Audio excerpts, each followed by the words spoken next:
هذا الكتاب الأبيض فيه حل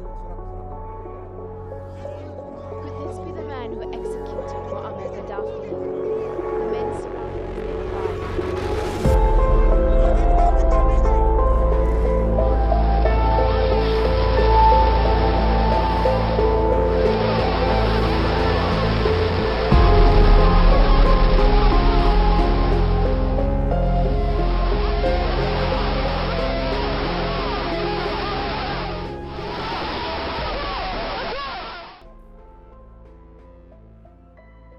ایک بغاوت وہ تھی جس میں خون کا ایک قطرہ نہیں بہا، دوسری وہ جس میں بے بہا بے گیا۔ دونوں کے نتیجے میں حکومتیں بدلی، نظام بدلے، لوگ بدلے۔ دونوں بغاوتوں کا مرکز اور مرکزی کردار ایک ہی نام تھا، معمر قذافی۔ قذافی نے لیبیا کی ایک بغاوت شروع کی اور دوسری ان پر آ کر ختم ہوئی۔ یہ 1 ستمبر 1970 کا دن تھا۔ اس روز لیبیا کے حکمران شاہ ادریس بیرون ملک تھے۔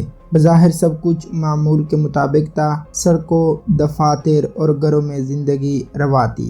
اچانک فوج کے 70 آفیسرز ٹینکوں سمیت بنغازی کے علاقے میں نکل آئے۔ ان کی قیادت 12 فوجی افسران پر مشتمل ایک ڈائریکٹوریٹ کر رہا تھا، جسے ریولیوشنری کمانڈ کونسل کا نام دیا گیا تھا۔ معمر قذافی اس ڈائریکٹوریٹ کے ایک رکن تھے۔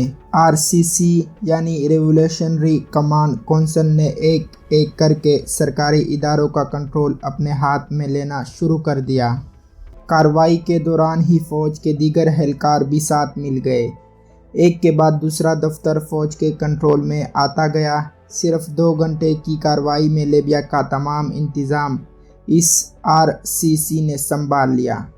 حسن بن رضا جو شاہ ادریس کے خاندان کے ایک اہم رکن تھے اور ان کے جانشین کے طور پر دیکھے جاتے تھے، ان کو دیگر شاہی امراء کے ہمراہ حراست میں لے لیا گیا۔ اس تمام عمل کے حوالے سے عوام کا کوئی رد عمل سامنے نہیں آیا۔ اس کی ایک وجہ یہ تھی کہ حسن بن رضا نے تمام شاہی اختیارات چھوڑنے کا اعلان کرتے ہوئے عوام سے اپیل کی کہ وہ بغیر تشدد کے نئی حکومت کو تسلیم کر لے۔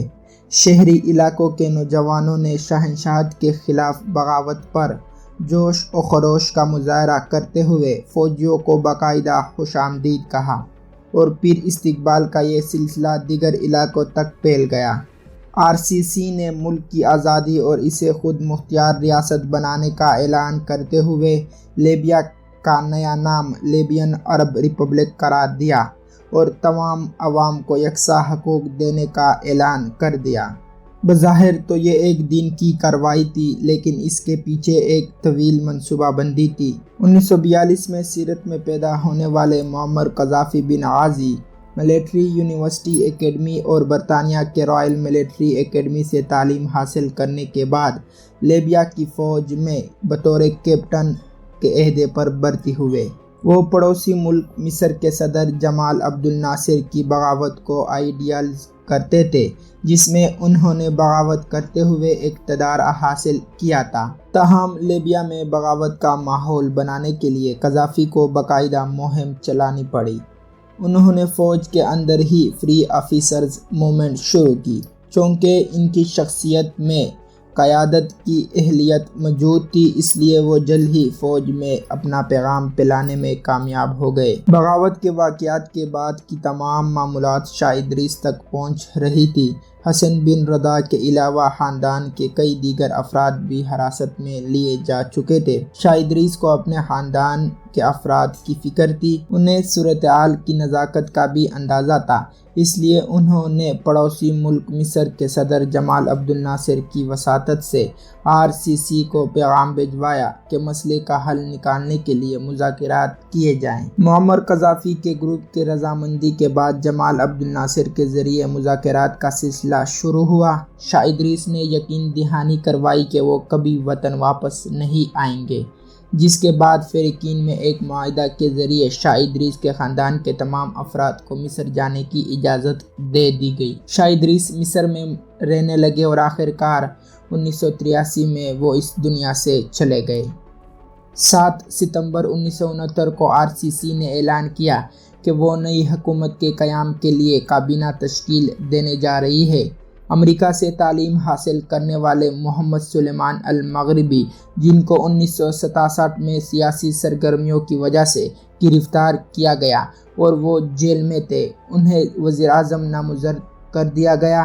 ان کی مدد کے لیے 8 رکنی کابینہ کا اعلان کیا گیا، جس میں 6 سویلین اور 2 فوجی ارکان شامل تھے۔ اگلے روز کابینہ کو ہدایت جاری کی گئی کہ RCC کی تجویز کردہ سفارشات پر عمل کرتے ہوئے ریاستی پالیسی بنائی جائے، اور انہی میں سے ایک سفارش یہ بھی تھی کہ کیپٹن معمر قذافی کو کرنل کے عہدے پر ترقی دیتے ہوئے لیبیا کا کمانڈر ان چیف بنایا جائے۔ ایسا ہی کیا گیا اور کرنل قذافی انتہائی طاقتور شخصیت کے طور پر سامنے آ گئے۔ کچھ روز بعد وہ ملک کے سربراہ بن گئے۔ قذافی 42 برس تک اس عہدے پر رہے اور اس دوران انہوں نے مختلف ادوار کے دوران مختلف نظام کار اپنائے۔ پہلے عرب دنیا کا ساتھ دیا، پھر افریقی بلاک کے لیے سرگرم ہوئے۔ ان کا نام دہشت گردوں کے سہولت کار کے طور پر بھی لیا گیا۔ اقوام متحدہ نے لیبیا پر پابندیاں بھی لگائی۔ ان کا الگ انداز زندگی، خواتین، گارڈز، خیمے، اونٹ وغیرہ بھی خبروں میں رہے۔ پڑوسی ملک تیونس سے شروع ہونے والی عرب سپرنگ کے اثرات کو لیبیا پہنچنے میں زیادہ عرصہ نہیں لگا۔ یہ وہ بغاوت تھی جو کرنل قذافی کی موت کی وجہ بنی۔ کرنل قذافی نے اسے سختی سے دبانے کی کوشش کی، لیکن امریکہ اور اتحادی ممالک کی پشت پناہی سے یہ تحریک روز بروز زور پکڑنے لگی۔ اکتوبر 2011 میں کرنل قذافی اچانک غائب ہو گئے۔ بعد خبر آئی کہ ان کو باغیوں نے گرفتار کر لیا ہے۔ ایک ویڈیو بھی سامنے آئی جس میں وہ خون میں لت پت باغیوں کے درمیان ہے، بسی کے عالم میں موجود تھے اور ان پر تشدد کیا جا رہا تھا۔ اسی روز 17 اکتوبر 2011 کو ان کو قتل کر دیا گیا۔ یوں ایک بغاوت کے ذریعے منظر عام پر آنے والے کرنل قذافی دوسری بغاوت کے نتیجے میں منظر سے ہمیشہ کے لیے روپوش ہو گئے۔